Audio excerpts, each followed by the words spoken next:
Hello my dear family, I am back with Wake Up Your Vocab. இன்னைக்கு Wake Up Your Vocabல நம்ம என்ன பார்க்க போறோம் அப்படினா இந்த குழந்தைங்க கிட்ட பேரண்ட்ஸும் அதே மாதிரி ஸ்டூடண்ட்ஸ் கிட்ட டீச்சர்ஸும் யூஸ் பண்ற very important phrases, ரொம்ப frequent-ஆ நம்ம யூஸ் பண்ற words and phrases தான் நம்ம இன்னைக்கு பார்க்க போறோம். Okay? If you are ready, let's get started.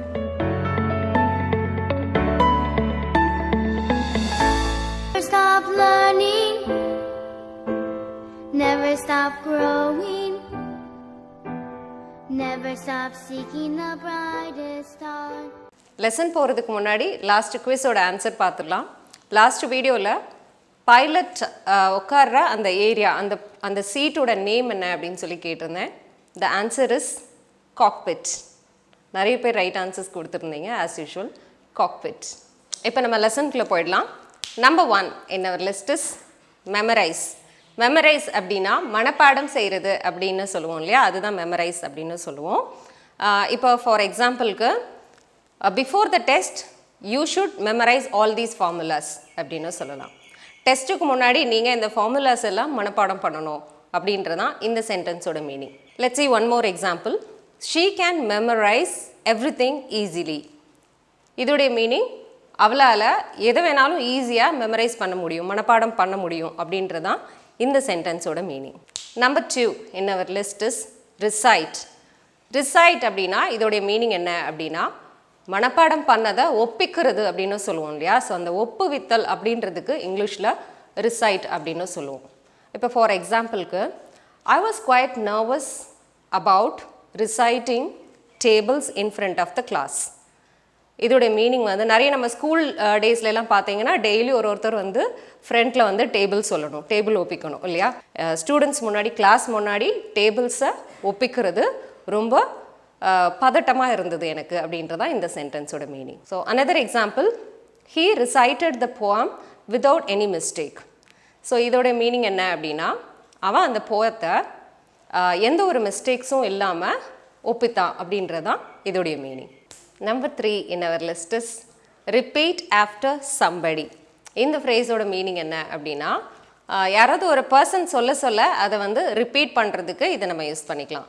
இப்போ ஃபார் எக்ஸாம்பிளுக்கு இதை நான் சொல்ல ரிப்பீட் பண்ணுங்க அப்படின்னு நம்ம யார்கிட்டயாவது சொல்லணும் அப்படின்னா ரிப்பீட் இட் ஆஃப்டர் மீ அப்படின்னு சொல்லலாம். Repeat the phrases after me. கிளாஸில் டீச்சர்ஸ் சொல்லும்போது ஓகே இந்த ஃப்ரேசஸை நான் சொல்ல ரிப்பீட் பண்ணுங்க, repeat the phrases after me அப்படின்னு சொல்லலாம்.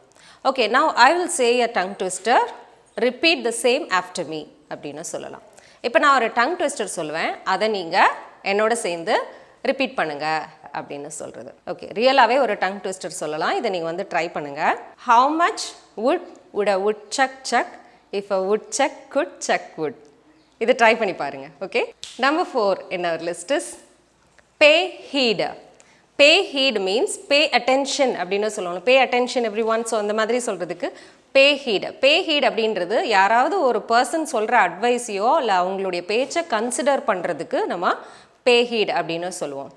ஓகே, இப்போ ஃபார் எக்ஸாம்பிளுக்கு you don't pay heed to my words nowadays. இப்போ குழந்தைங்க கிட்ட சொல்லும்போது நீ இப்போலாம் நான் சொல் பேச்சு நீ கேட்குறதே கிடையாது அப்படின்னு சொல்லும்போது you don't pay heed to my words nowadays அப்படின்னு சொல்லலாம். One more example, pay attention to what I சே.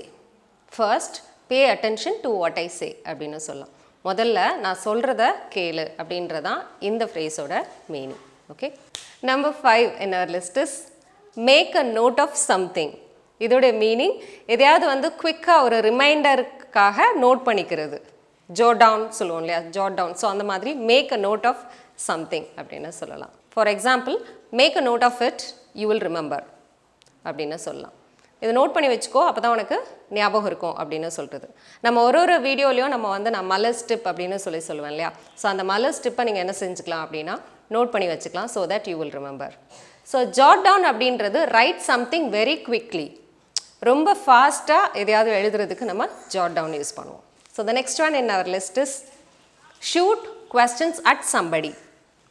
இது எப்போ யூஸ் பண்ணுவோம் அப்படின்னா ஒரு பர்சன் கிட்ட ரொம்ப ஃபாஸ்ட்டாக ஆன்சர்ஸ் ஒன் ஆஃப்டர் அனதர் கடகடன்னு நம்ம கொஸ்டின்ஸ் கேட்கும்போது ஷூட் questions at somebody அப்படின்னு சொல்லலாம்.